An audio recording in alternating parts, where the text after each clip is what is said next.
So my name is Dave Schidlow. I'm a pediatric cardiologist from Boston Children's Hospital, and I also direct our Heterotaxy program. And I just want to say at the beginning how honored I am to be here, to join families and to participate in the care of children with heterotaxy. So thank you to the organizers for having me here.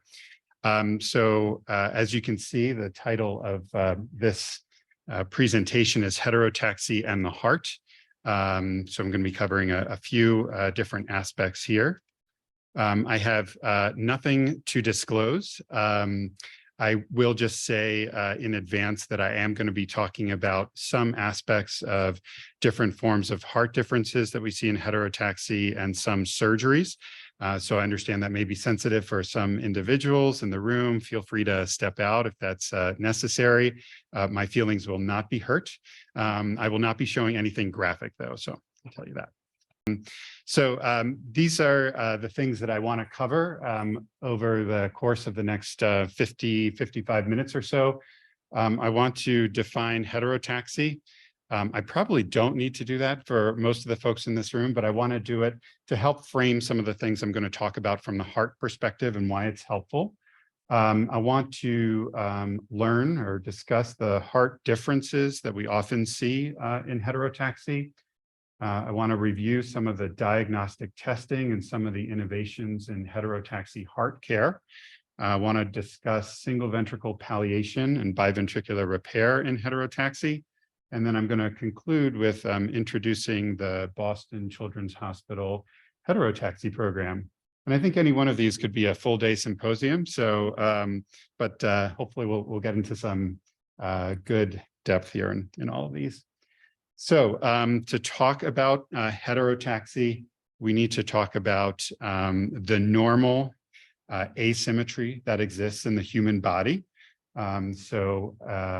I'm not going to assume that anyone here is an anatomist. There are certain parts of the human body that are typically encountered on the right side and certain parts that are typically encountered on the left side. So typically there's a right-sided liver, a left-sided stomach, and a left-sided spleen.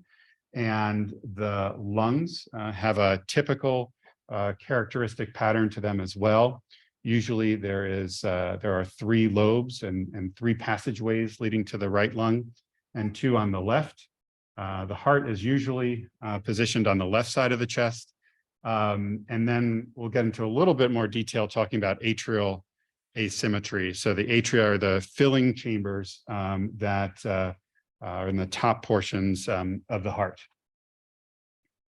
So when we talk about heterotaxy, really that just derives from the Greek heteros and taxis, which means another arrangement. And so the way that I think is helpful to think about it is that there is an unusual degree, but not perfect, an unusual degree of symmetry within the body. And this is often, but not always, associated with differences in the spleen. So what we see in heterotaxy is that there is this tendency toward having essentially 2 right sides. So what is typically encountered on the right is on the right, but what's on the left is often encountered on the right. And then we can have the converse as well. So kind of having 2 left sides. So that which is on the left, but also on the right. Now, again, this is not perfectly symmetrical, and that is definitely true when it comes to the abdominal contents. So the liver often spans the middle, the stomach can be on either side, and the spleen can be present, it can be absent. There can be multiple spleens. Those can be on the right side, those can be on the left side. And then we'll talk about the atria as well. Again, those filling chambers of the heart. All right. But what we do see is that there is this kind of tracking of these 2 right sides in the thorax and the abdomen. And when there is this tendency toward 2 right sides, we call that asplenia at Boston Children's Hospital.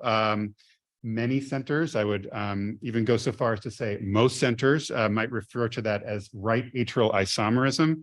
But for the purposes of this talk, I'm going to kind of use those interchangeably, and I'm going to default to what I usually use, which is asplenia. And then this tendency toward left-sidedness, we would call polysplenia. So the spleen is usually a left-sided organ. So we think polysplenia, I almost think of that as polyleftia, so two left sides. So we have asplenia and polysplenia, right atrial isomerism and left atrial isomerism. So broadly speaking, we can divide heterotaxy into two sort of groups, if you will. Those with two right-ish sides that we're going to call asplenia or right atrial isomerism, and then two leftish sides, which we would call polysplenia or left atrial isomerism. Now, why is that even important? Why do we need to even bother to kind of get into that level of nuance there, saying two right versus two left sides? Well, the reason is that those in one category or the other are going to have characteristic types of differences that we encounter in the heart. And there can also be characteristic differences that we can encounter outside of the heart. And having that bilateral right or left-sidedness kind of gives us a framework with which to think about the things that we might encounter and help us kind of be vigilant. And so what I'd like to do now is to go through the commonly encountered heart differences that we see in asplenia versus polysplenia. And I'm going to do what I always do when I'm chatting with families about heart differences is I think it's important to go through the normal circulation that we see in the heart and then talk about kind of area by area the differences that we might see. So what I have for you on the screen now is a heart that is put together in the usual way. I'm looking from quite a distance at my computer screen here, so hopefully the arrow's in the right spot. But I'm going to start here in the left ventricle. That's the main pumping chamber of the heart. That pumps blood into this great big blood vessel called the aorta, and that delivers red or oxygenated blood to the body. You can see that there are some pipes that send blood to the top part of the body and also to the bottom part of the body. The body uses the oxygen that's in the blood, and it goes from being red to blue or deoxygenated blood. And then the right side of the heart, get my mouse here again, the right side of the heart, there we go, has basically two collecting pipes, one from above and one from below. That blue blood collects in the right-sided filling chamber or the right atrium. It passes into the right ventricle or the right-sided filling chamber, which then pumps blood out to the lungs. And then for the purposes of reviewing the heart differences in heterotaxy, there are a few important things that I want to point out. One is that the inferior vena cava, that is the blood vessel that collects the blue blood from the bottom part of the body. It's usually intact. Maybe that is a little bit intuitive, but it's usually there. Let's put it that way. The pulmonary veins or the blood vessel that collect the red blood from the lungs, they collect to the left-sided filling chamber without any blockage. Usually on the inside of the heart, there are two separate inflow valves. Those are the atrioventricular valves. And then in terms of the ventricles, the pumping chambers, there are usually two well-developed ventricles. In terms of the great arteries, those are those big blood vessels that come off the heart. One comes from the left ventricle and one comes from the right ventricle. And they're usually the same size as one another and don't have any blockages. And then finally, with regard to the heart rhythm, I'll go into this in a little bit more detail later. But the heart rhythm, what we're talking about there is that there is usually a very typical electrical wiring that passes through the heart that starts in the, you could say, the upper right-hand part of the heart, goes to the middle of the heart, makes a pit stop, and then very rapidly spreads to the rest of the heart. And that first spot where it starts is called the SA node. That pit stop in the middle is called the AV node. And a little bit later, I'll show you the differences that we see in asplenia and polysplenia. So what are the differences that we commonly encounter when we see heterotaxy? And as you can see, I have this nice table here, and I know this is being recorded, so you can refer back to it. These are the technical terms, but what I thought might be useful, it's useful for me, is to do a little bit of a translation into non-medical speak for the things that we see. So just kind of going section by section in the same way. So the lower body drainage that I was talking about at the beginning, in polysplenia, that can be rerouted.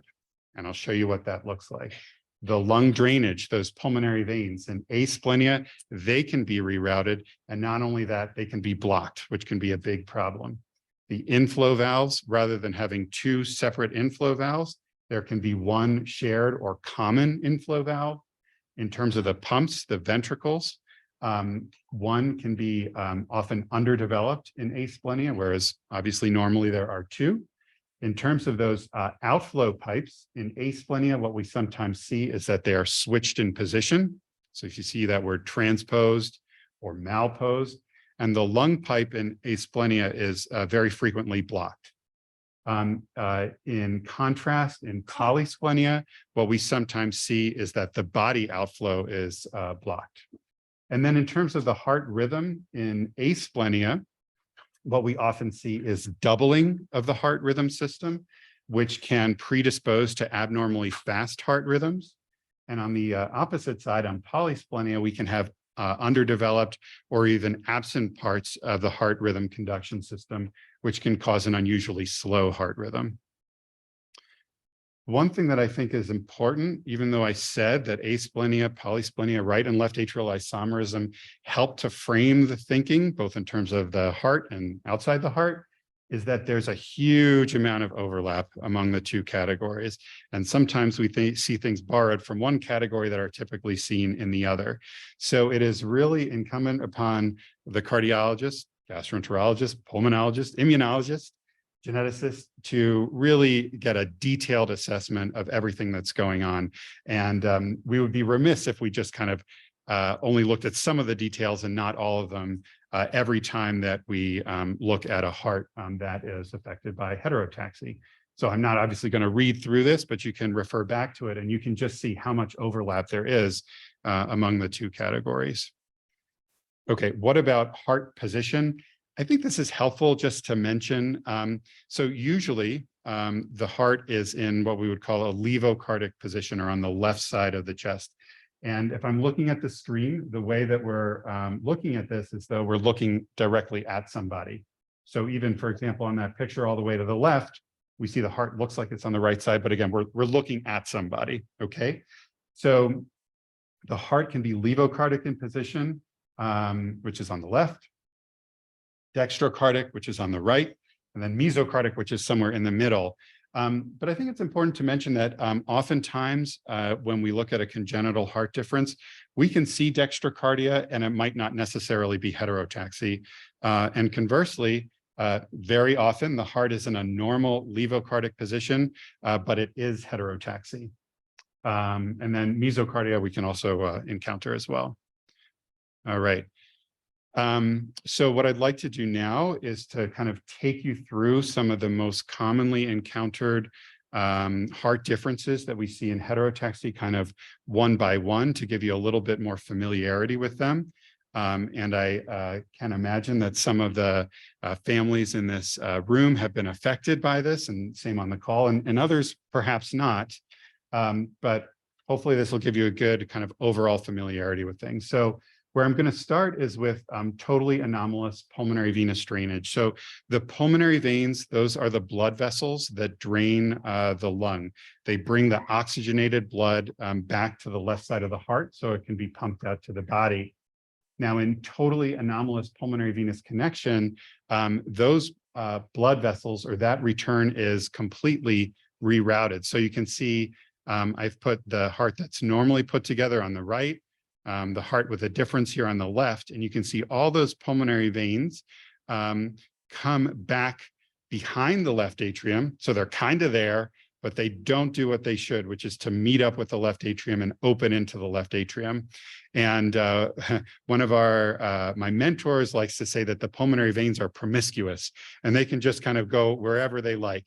And so that is commonly encountered in heterotaxy. This example we would call supracardiac, meaning going up. So this is a vertical vein that goes up, connects to a vein that typically drains the blue blood from the top of the body and then makes its way back to the filling chamber.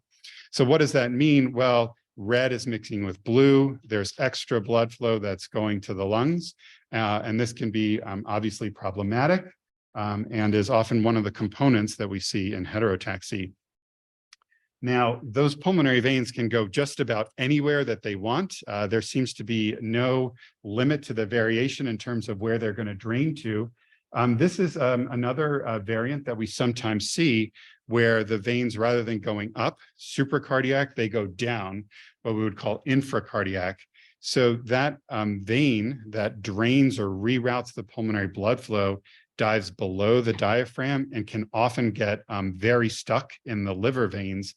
And this can be very important and can even be life-threatening if it's not identified right away and treated very shortly after birth.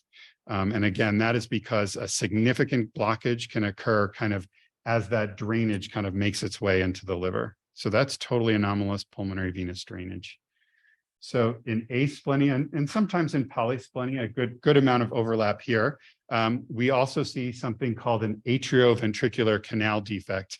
And again, I've highlighted the things that we see in a heart that's usually put together on the right, differences on the left. So in a heart that's normally put together, we have a separate inflow on the left side of the heart, separate one on the right side of the heart. The wall separating the two pumping chambers is completely intact. Same can be said for the wall separating the two filling chambers. And in an atrioventricular canal defect, what we have is there's a big hole in the wall separating the two pumping chambers, a big hole in the wall separating the two filling chambers. And rather than having two distinct inflow valves, we have one common inflow valve that we call a common atrioventricular valve. And what you can see here is that this permits some mixing of the blood flow. And in particular, it allows a lot of the red blood to cross the hole, wind up going into the lungs and giving lots of extra blood flow to the lungs. And a baby with an atrioventricular canal defect may have labored breathing, difficulty feeding, and difficulty growing. Now, especially in heterotaxy, this depends quite a bit on if there's any blockage to the lung blood flow, but without associated blockage to lung blood flow, too much lung blood flow can be the problem. And then also in heterotaxy, that common inflow valve, the common atrioventricular valve, can sometimes have leakiness and can sometimes be quite leaky, and that in and of itself can be a problem. All right, moving on. And I know we have some questions being typed into the chat, and we have left plenty of time for questions at the end. I'm glad you approve. So in asplenia, we're still talking mostly about asplenia. One of the things that we see is double outlet right ventricle. And this is very commonly in heterotaxy, also associated with malposed, or depending on the institution or the exact arrangement of the blood vessels, we would say transposed as well as pulmonary stenosis. So what does all that mean? I can only imagine kind of hearing this diagnosis for the first time, not having gone through a cardiology fellowship. And I imagine it's a lot to digest. It's a lot to digest having gone through a cardiology fellowship. So basically that means that the two outflow pipes, rather than one coming off the left ventricle and one coming off the right ventricle, they both come off of the right ventricle. In addition to that, you can see that the pipes are essentially switched in position. So the aorta, you could say, is to the right in this particular example, whereas the pulmonary artery is to the left, and that is different from the usual arrangement. And then also you can see here that there is blockage to the pulmonary blood flow there, what we would call pulmonary stenosis, or in its more severe form, you can encounter what's called pulmonary atresia, which is essentially complete blockage. So this can lead to important differences in the way blood is flowing. It can lead too much blue blood to be going to the body. And if there's not enough pulmonary blood flow, that means that there's not enough pulmonary return. There's not enough red blood coming back from the lungs. So that in and of itself can be a problem. All right, I'm going to shift gears slightly over to what we commonly encounter in polysplenia. So this is interrupted inferior vena cava. So as I mentioned, usually on the right side of the heart, there are two blood vessels that bring the blue blood back to the right side of the heart. The superior or top inferior vena cava and the lower or the inferior vena cava. And what we see in polysplenia frequently is that a portion of the inferior vena cava is what we would call interrupted or absent, somewhere around the kidneys, actually. And what we have is this other vein. It's a normal vein, but it takes over the role of the inferior vena cava, and that's called the azygos vein here. And you can see what it does. It just kind of reroutes that blood. It still winds up in the same place, in that it winds up in the right atrium. It just kind of takes a detour to get there. And what we do have is the liver veins. Those are really the only veins that are connecting directly to the atrium. So, and, you know, we encounter this in cardiology not infrequently. And so one might ask, well, why is this even important? Why do we even need to know about it? Well, it is really an important clue that there may be heterotaxy present. And while there may not be major heart differences present, there may be much more significant differences present in the abdomen. For example, when we see heterotaxy and polysplenia, one of the things that should really leap to mind for any provider is the possibility of biliary atresia, which is a very significant, I'm sure I don't need to tell everyone in the audience and on the line, biliary atresia is a very significant abnormality in the way bile is managed by the liver. So, as is the case with biliary atresia and other things that we may see, just the presence of interrupted IVC can be a very important clue. Now, a little bit more substantial in terms of the heart difference that we see in polysplenia is systemic outflow obstruction. So as you can see in the example on the left here, normally, all of the structures on the left side are well developed, similar to their right-sided counterpart. So that would include the inflow valve on the left side, the pump, the left ventricle, and the aorta. And not uncommonly, we see underdevelopment of structures on the left side of the heart. That can be the inflow valve, that can be the systemic or left ventricle, and the aorta. And so really this is a form of hypoplastic left heart syndrome. And for anyone that is familiar with hypoplastic left heart syndrome, that is really one of the more significant forms of a congenital heart difference that we take care of in the heart realm. So not only do we have hypoplastic left heart syndrome, we may have other things that go along with heterotaxy. For example, I take care of a few patients who have this variant, you could say, of hypoplastic left heart syndrome who also have biliary atresia. And having a well-coordinated care team, very important when things like that are occurring. All right, I said that I would go into a little bit more detail about the heart rhythm system. Again, the heart rhythm follows usually a very predictable pathway through the heart. This is electrical wiring that tells the heart how often to beat, and it lets the top chambers coordinate with the bottom chambers. And so again, usually there is a starting point in the top right, remember, right portion of the heart, goes through the top chambers of the heart, makes a pit stop in the middle. So that's the SA node, and the AV node is the pit stop before rapidly going to the rest of the heart. Now in asplenia, we could call this polyrhydia or two right sides. You can actually have duplication of the heart rhythm system. So essentially two SA nodes, two AV nodes, and then additional duplication throughout the rest of the heart. And then in contrast, in polysplenia, two left sides, where you don't have as well developed a right side, you can have absence of those structures. So what does that mean in practical terms? Well, in asplenia, you can have tachycardias or abnormally fast heart rhythms. And one of the things that we very commonly encounter is that the heart rhythm can go down one AV node, but then rather than spreading to the rest of the heart, it starts to do that, but then it actually goes the other way, back up the AV node. And that can cause this cycle that causes the heart rhythm to go abnormally fast. I am sure that some families have also been at the bedside and seen that little tracing that looks at the heartbeat each time kind of change the way it looks kind of profoundly, and sometimes puzzling nurses and sometimes puzzling providers.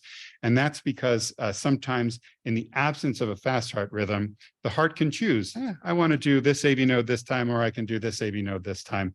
And knowing that is actually can be very helpful for the care team so that no one reacts unnecessarily to something that might be normal.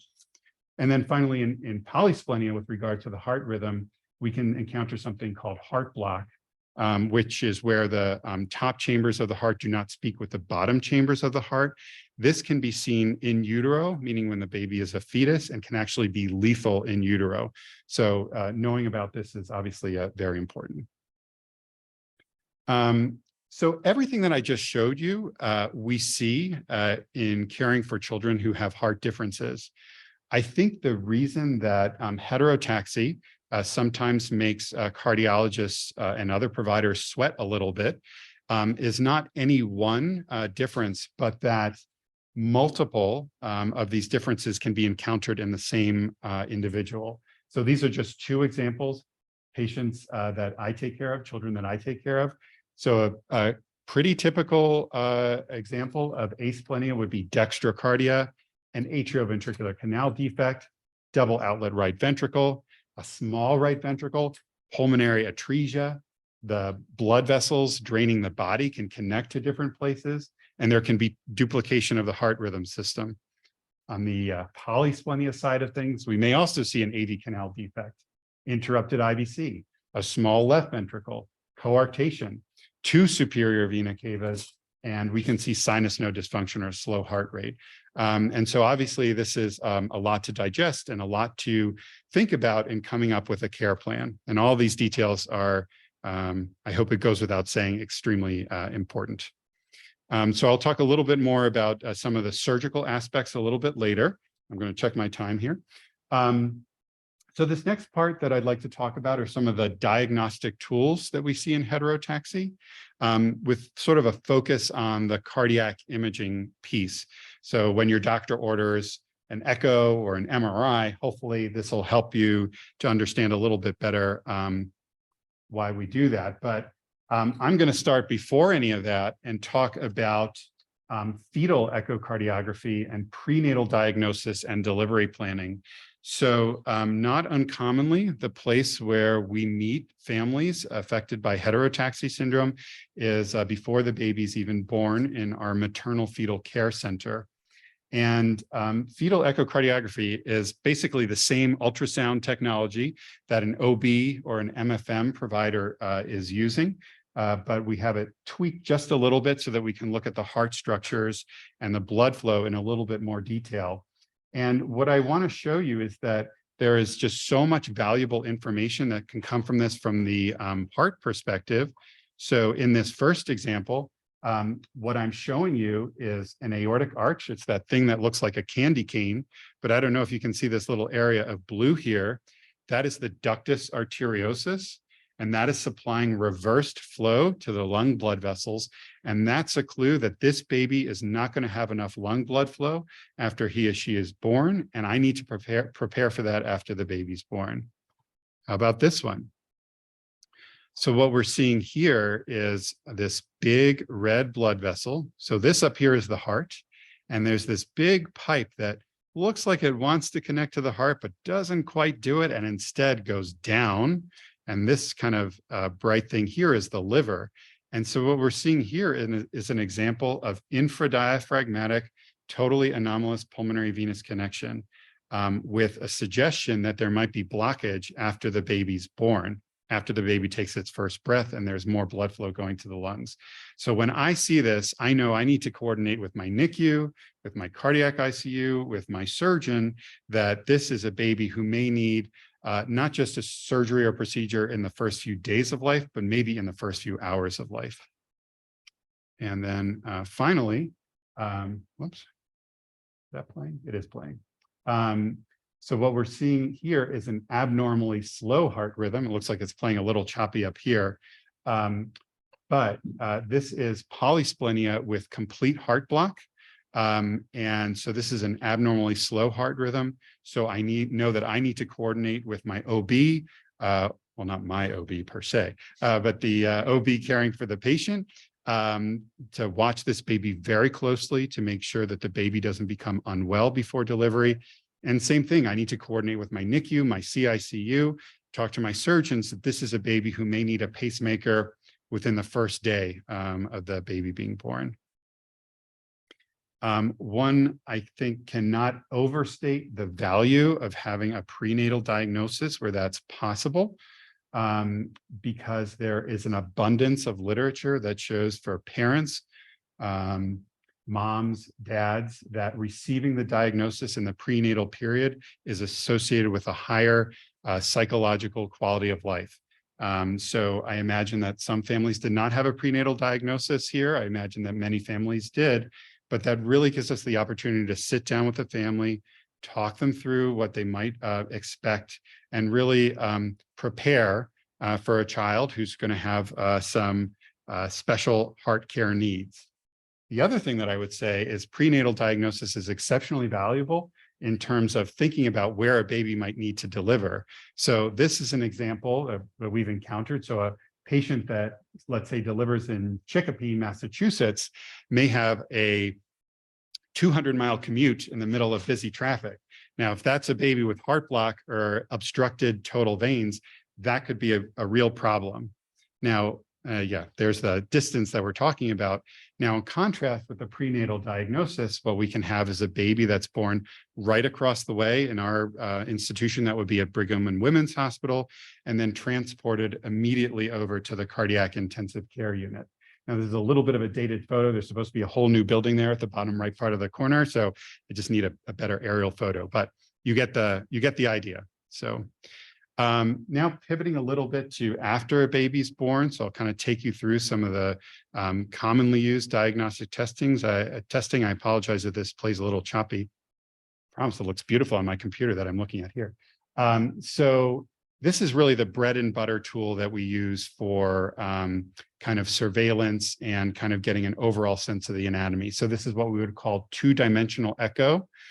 Here you can see the function very well. You can see the valve opening and closing.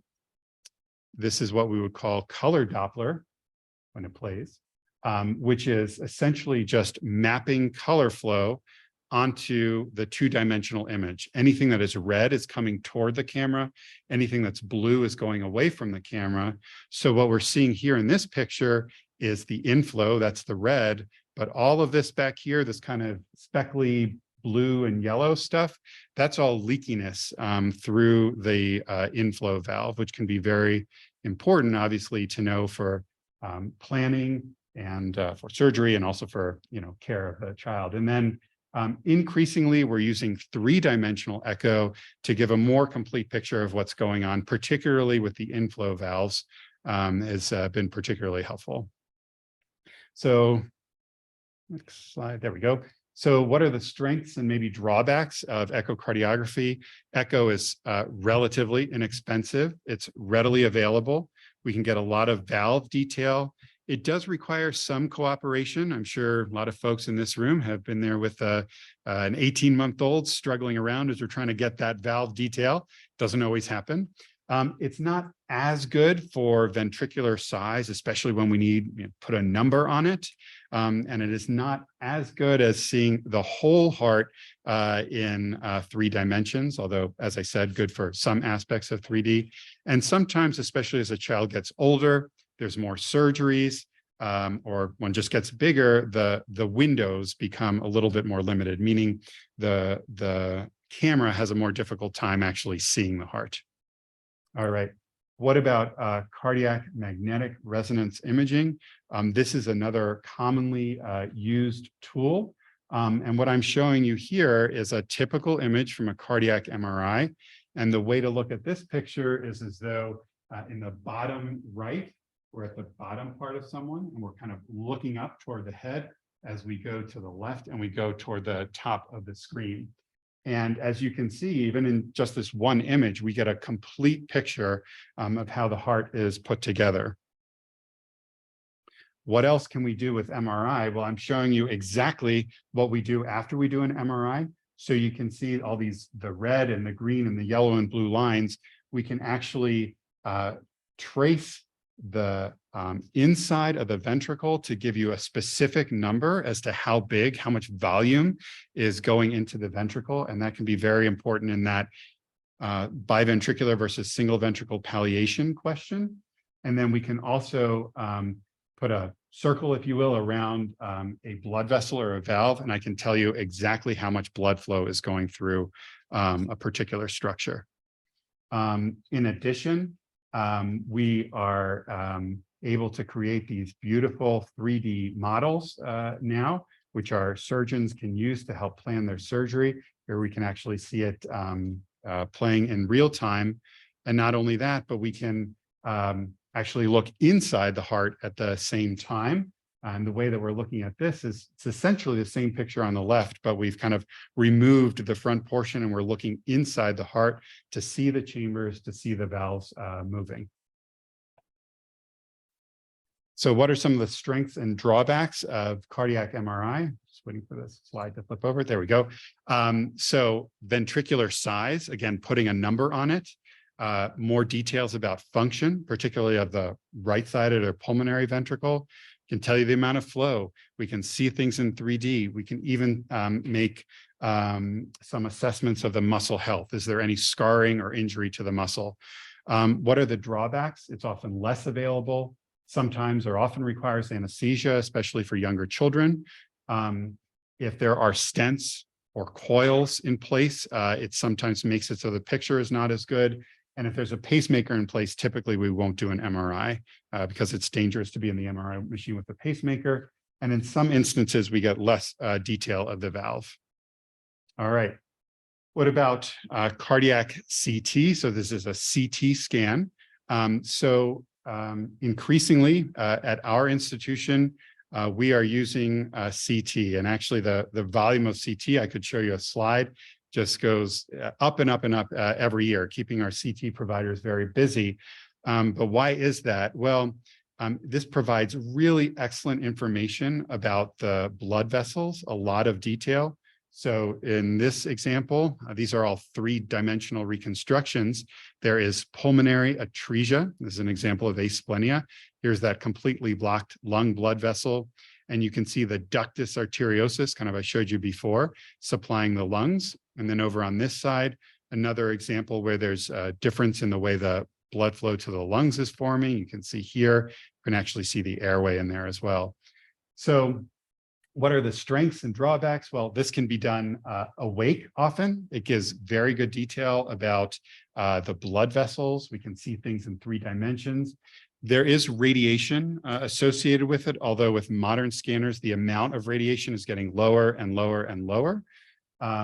We can't really get information about flow through a blood vessel.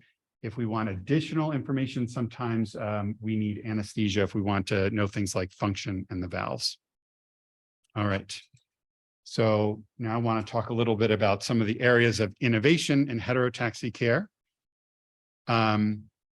So start with cardiac catheterization. And what I'll say here is I'm not a catheterization specialist. However, many procedures, particularly in the newborn period, that even 5 or 6 years ago would have been a surgical procedure are now a catheter-based procedure. So in many instances of pulmonary stenosis or pulmonary atresia, some source of pulmonary blood flow needs to be established. So in the past, that would often be something called a Blaylock-Thomas-Taussig shunt. But now, I don't want to say all patients would have a cath, but I would definitely say the vast majority are having a catheter-based procedure to put a stent in the ductus arteriosus, which basically takes over that same role that would be for a ductus arteriosus. So this is a stent being placed in the ductus arteriosus there. And then here's an example of the finished product there. I'm not expecting anyone to necessarily be able to interpret an angiogram, but what you see there is the flow through the ductus arteriosus and into the lungs. And this is obviously spares a surgery. It's a cath, which I'd say most children can recover from much more efficiently than, let's say, if they had a BT shunt.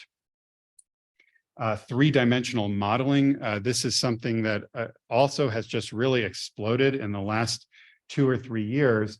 Taking the data that we get from an MRI or a cardiac CT, our 3D modeling team can create these gorgeous three-dimensional models, which we can rotate around, we can remove portions, we can look inside the heart.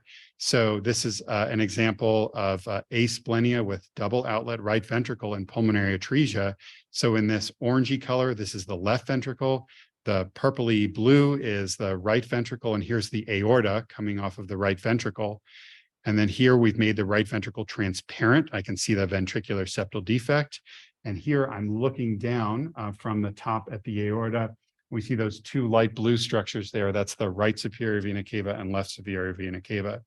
So when I go to the operating room and I work with our surgeons, it's not uncommon for me to see this displayed up on a big screen as they're working to do their surgery.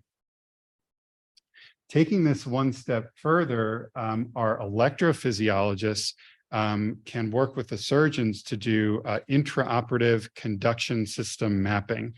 So unfortunately, with complex repairs inside the heart, that conduction system that I've talked about can be very vulnerable to injury and may even cause the need for pacemaker. So now our electrophysiologists will actually go into the operating room, use these specialized catheters to map out the conduction system and tell the surgeon, hey, your conduction system is here. You really don't want to put a stitch here because that could cause a problem.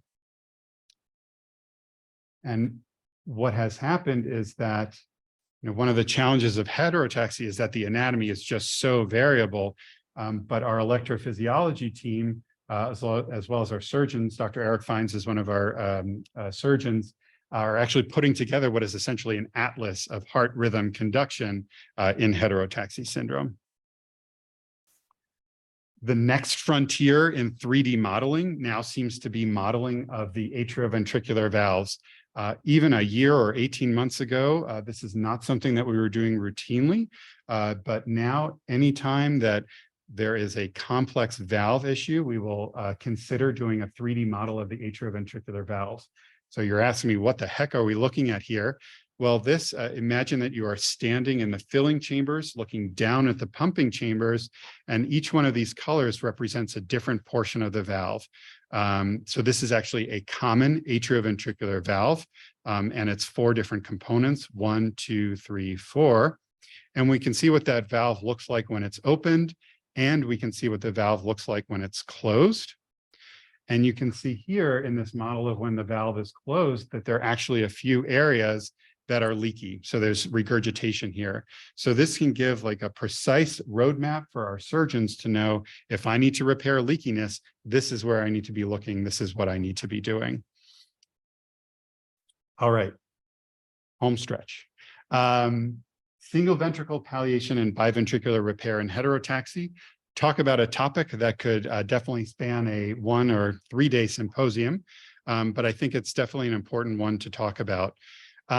So the challenge here is that an individual with heterotaxy and a complex underlying heart difference, or frankly, oftentimes when there isn't heterotaxy, there are one of 2 pathways that we sometimes consider.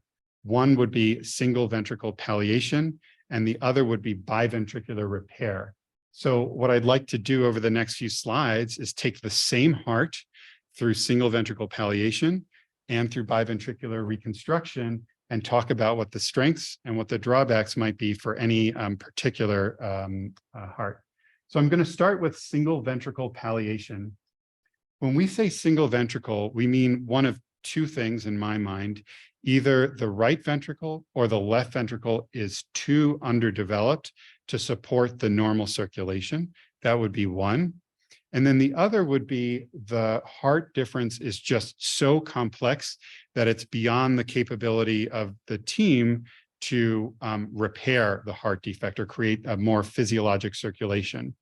So in single ventricle, or what we would call Fontan palliation, basically the blue blood becomes rerouted so that it flows directly into the lungs without passing through a pump. So typically that requires 3 surgeries, sometimes 2. In this instance with heterotaxy, there is a right-sided bidirectional Glenn, a left-sided bidirectional Glenn. That's the surgery that precedes the Fontan completion. And then the Fontan brings the blue blood from the lower part of the body, so it flows directly into the lungs. Now, what this does is that it does leave the ventricle that did form more normally, or perhaps the 2 ventricles that are just a little too complex, to pump the blood directly into the body, which is the harder of the 2 jobs. Pumping blood to the body is harder than pumping blood to the lungs. So that's why we would think about single ventricle palliation. So what are the pros? What are the cons or strengths and drawbacks? Well, the Fontan pathway is a well-known, well-worn pathway. Fontan care is improving, much like heterotaxy. There is an increasing kind of push toward multidisciplinary care for Fontan. Maybe hearing about that soon from my colleague. There's less surgery inside the heart. And it may be that if a transplant becomes required down the line because there's been less exposure to blood products or things like that during a surgery, that it may be a less complicated transplant, maybe. What are the cons? There are 3 operations. It's not physiologic to have blood passively flowing to the lungs. Fontan pathway blockages or leakages can occur. There can be liver problems, liver congestion, lung problems due to similar venous congestion, clots can form, there can be heart rhythm abnormalities, and because primary ciliary dyskinesia can occur frequently in heterotaxy, the overlap of a Fontan circulation with PCD can present a real challenge. All right, what about biventricular repair? Well, now I need to take you through a little bit more detail of what's going on with this particular heart. So this is an example of dextrocardia, a complete atrioventricular canal defect, double outlet right ventricle, pulmonary atresia, and bilateral superior vena cava. So this is a very commonly encountered form of a congenital heart difference that we see in heterotaxy. So obviously there are numerous components to achieving a biventricular repair. What do I even mean by biventricular repair? I mean where one ventricle is dedicated to pumping to the body and one ventricle is dedicated to pumping to the lungs. So it's a somewhat more physiologic circulation. So what needs to happen in order to achieve a biventricular repair here? Well, in no specific order, we need to get the blue blood going to the correct side. So this right superior vena cava, I should have said correct side. This right superior vena cava needs to be rerouted. So that's this tube here. So it actually connects to the left superior vena cava. So that's an example of venous baffling. The hole in the top chamber of the heart needs to be closed. So that's the atrial septal defect. There is a long pathway from the left ventricle to the aorta. So a baffle needs to be created within the heart that will also close the ventricular septal defect. That common inflow valve that we see as part of an atrioventricular canal defect, that needs to be repaired. That single AV valve needs to be divided into 2 and needs to have a right-sided component and a left-sided component. And then finally, because there was blockage to the pulmonary outflow, there needs to be some sort of pathway established, and that is the right ventricle to pulmonary artery conduit there.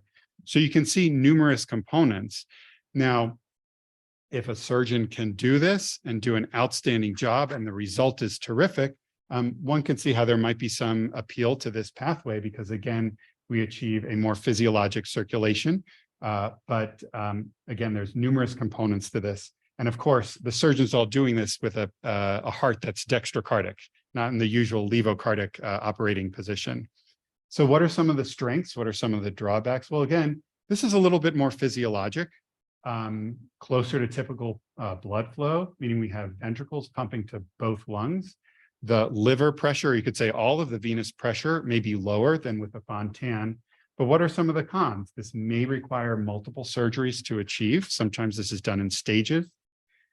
Recovery can be longer from surgery. Reoperations are not uncommon. Valve leakiness, there can be pathway blockages. We can encounter heart rhythm problems as well, despite our best intentions with heart rhythm mapping. And then again, because of exposure to blood products and multiple surgeries, it could mean a more complicated transplant. So, when I'm presented with this question, well, should my child undergo single ventricle palliation or biventricular repair? Well, we need to get all of the details of the heart. We need to get all those details outside the heart. And we need to make a really thoughtful decision, speaking with the family, speaking with the surgeon, speaking with other members of the care team to make sure that it is the right surgery for the right patient at the right time. All right, so now moving into the last portion of the talk here. So I hope I've given you a good overview of not only the things that we can encounter in the heart, but how we evaluate it and some different treatment pathways as well.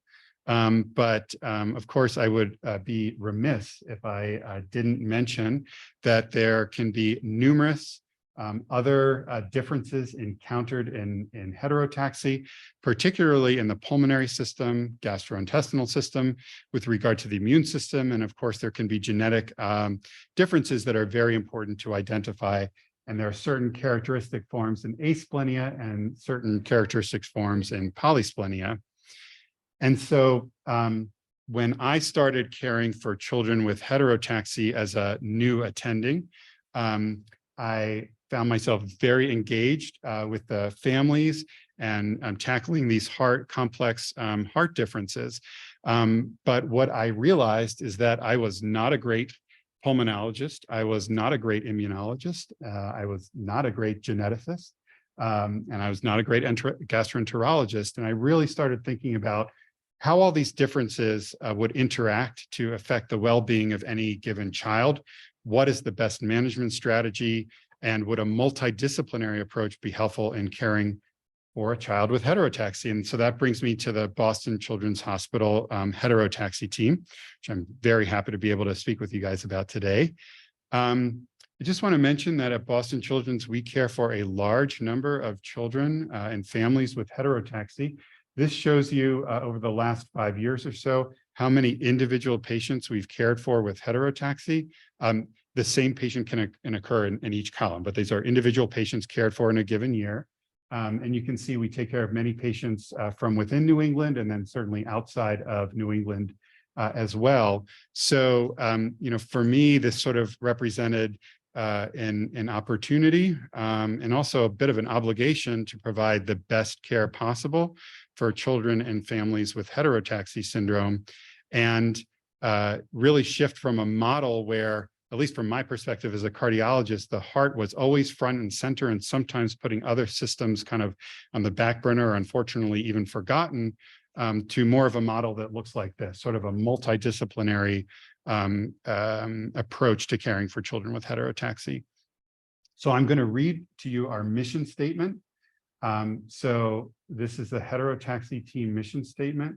We recognize that heterotaxy is a complex and multifaceted syndrome affecting multiple organ systems throughout the body, and therefore the heterotaxy team provides comprehensive multidisciplinary care to infants and children with heterotaxy syndrome, including screening, management, intervention, and follow-up in order to optimize outcomes. This is our heterotaxy team leadership. That's yours truly on the left. David Hoganson is one of our experienced surgeons who co-leads the team from the surgical perspective. And we also have Caitlin O'Connell, who came on as our heterotaxy program nurse practitioner, who has been just an amazing addition to the program. She's sitting right there, and I'm going to embarrass her. And she's going to be giving a talk on some more details of the heterotaxy program and how we go about seeing patients a little bit later this afternoon. Strongly encourage you to listen to what she has to say. And then this is our whole program. And as you can see, we have providers from numerous disciplines within cardiology. We have electrophysiology, intensive care specialists, even anesthesia.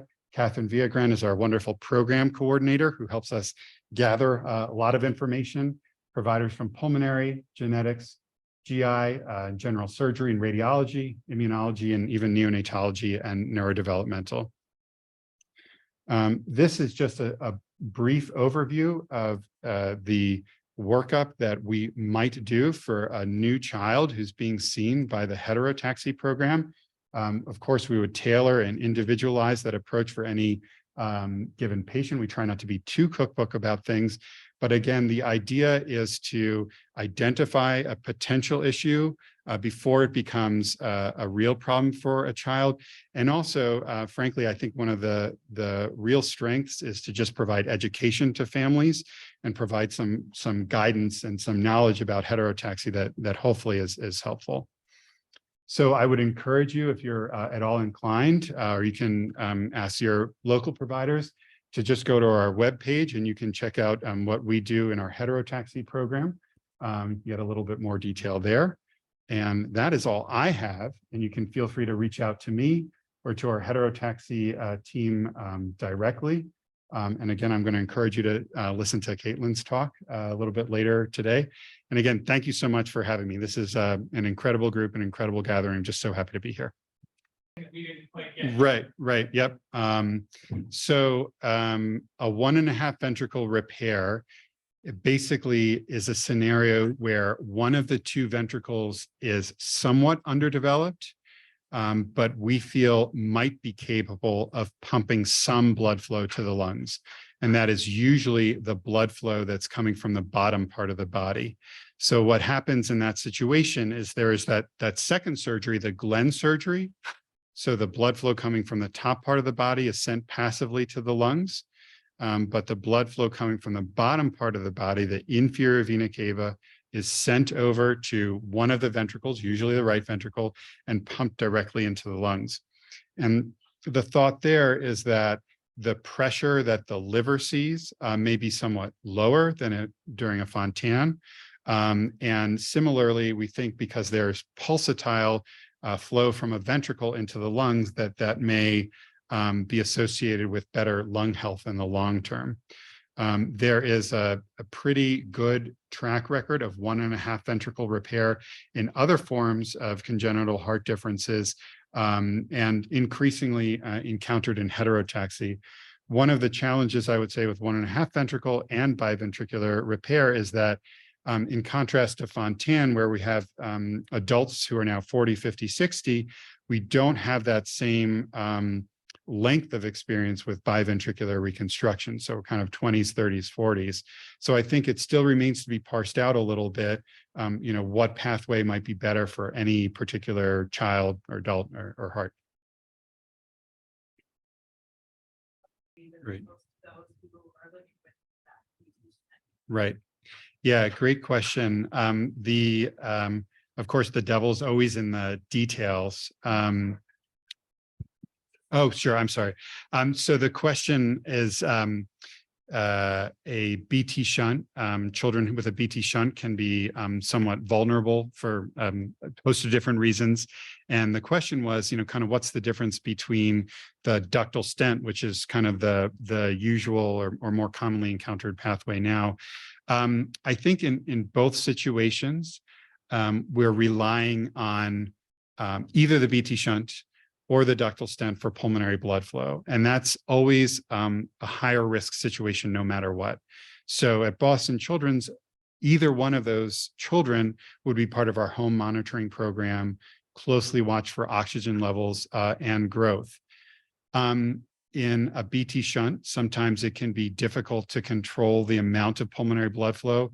It can be too much, it can be too little, and hitting that kind of sweet spot can be difficult to do.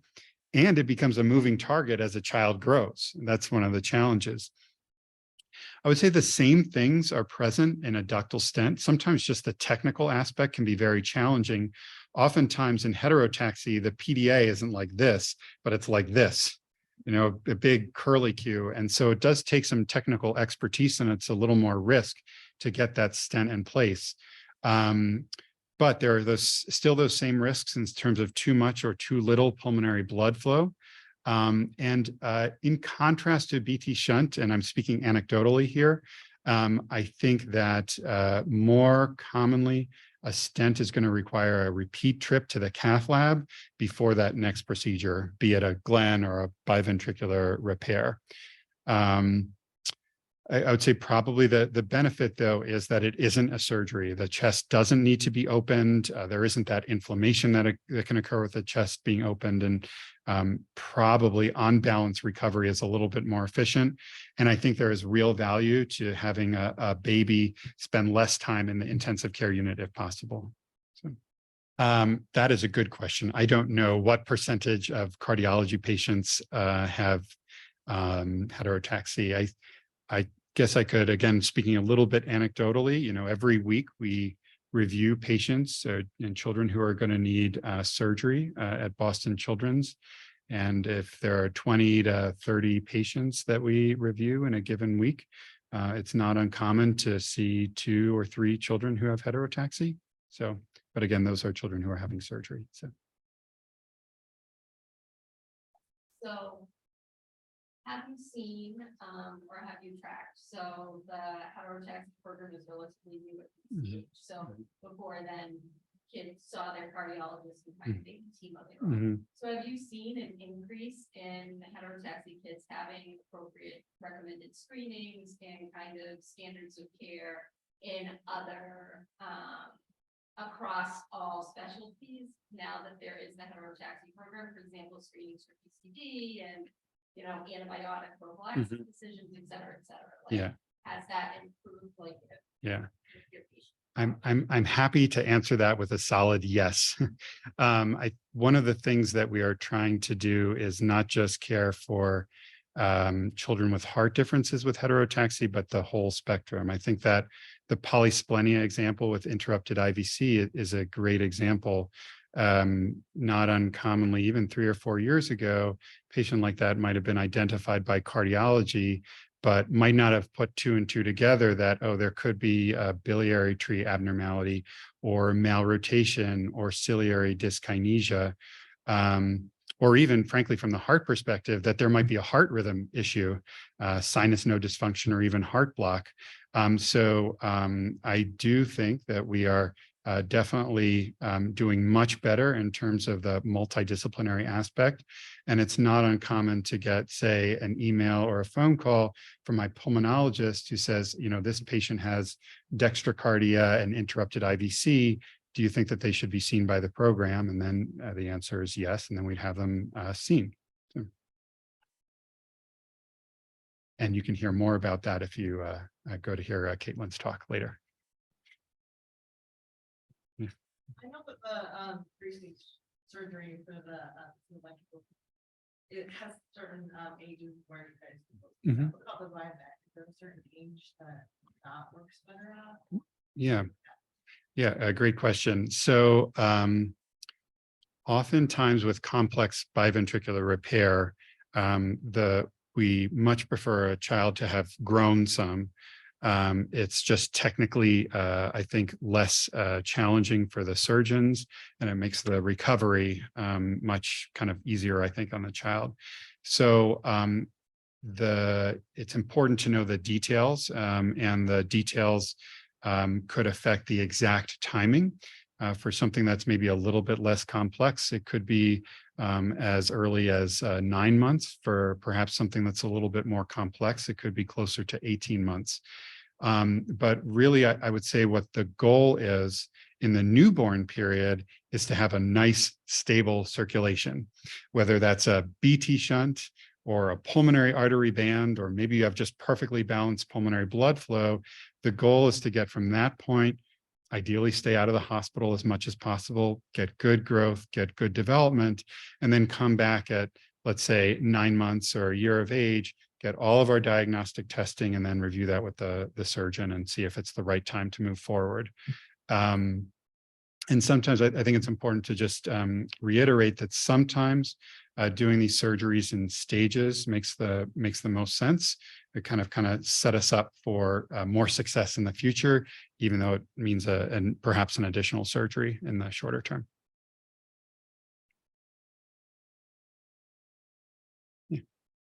Another question kind of off of that. There are a lot of kids still in there. Where we were in our hometown USA, and the team there was amazing at what they did, but were so terrified of our child's anatomy, and said single ventricle is the only way that we can do this. And then we learned more along the way. So started on the single ventricle. And then it went to 5 minutes. And I'm just curious if you have any data on outcomes of kids that right from the get-go, they have 2 pretty decent working ventricles. They're, in hometown USA, they stuck them on the single ventricle anyway, because of that too, versus kids where they kind of had that information and initially pushed towards the biventricle. Like it's like it started out single ventricle and then went to bivent, or just went straight to bivent. I know it's complicated, right? But is there any data with the long-term outcomes of those? Right. So just to repeat the question, so is there any long-term data or information on outcomes when someone is kind of directed down the single ventricle pathway at the get-go versus kind of directed down the 2 ventricle route at the get-go? Is that kind of the question? Yeah, it's a little bit tricky to answer because I think there are various kind of pathways to get to the biventricular route. I mentioned kind of the situations that I suppose you could say our surgeons might prefer, which is to get that initial balanced circulation and then around a year move toward the a 2 ventricle repair.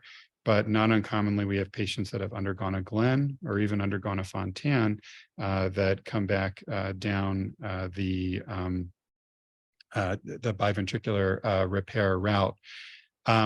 I think that, so again, I don't have specific data on exactly those, few different off ramps. What I would say, though, is that the initial goal, and especially in that first year, is almost always the same. We want balanced circulation, a baby that has enough lung blood flow that their oxygen levels are good, but not so much that they have labored breathing and are, not growing the way they should. And kind of staying out of the hospital and getting to that point, maybe at a year or so. So again, the point that I'm trying to make there is that kind of the initial care really should be the same. So, yeah. So if your child's been on long-term circulation, is there a period where that becomes a problem if they've had that circulation for 2 years and they try to change by that? Do you see problems there? We can encounter problems there, and I think it's not that we don't consider that possibility, but I think that as we get a little bit older, and if we've been on the Fontan pathway, I think the heart just adapting to that physiology can be more challenging. But again, that's not to say that we wouldn't think about it. One of the bigger challenges that we're getting a little bit more tuned into is that if you think about it, if you have 2 ventricles, but it's only doing one of the job that it usually does, the output that those 2 ventricles has to do is less than it would be than if one were doing the full output and the other were doing the full output. So we're paying a lot more attention, especially in the older children who are, let's say, down the Fontan pathway, is, well, just how much work is that left ventricle doing now? How much work is that right ventricle doing now? And that might help inform the decision as to whether maybe an intervening step would be necessary.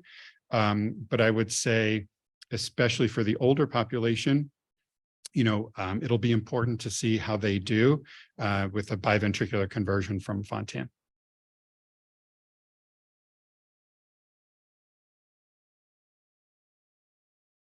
Dr. Schidlow. Welcome. Thank you.